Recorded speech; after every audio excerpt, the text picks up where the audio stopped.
Je pondelok 20. mája 24. Takto vyzerá vinica. Nádhera.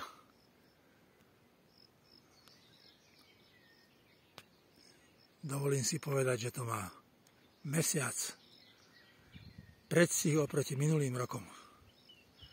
Tak je to krásne vyvinuté, zdravé. Ešte chýba pár dní do kvetu, bude to treba zastriekať.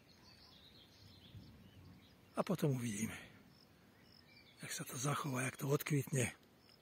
Verím, že to bude všetko v poriadku. Takže takto.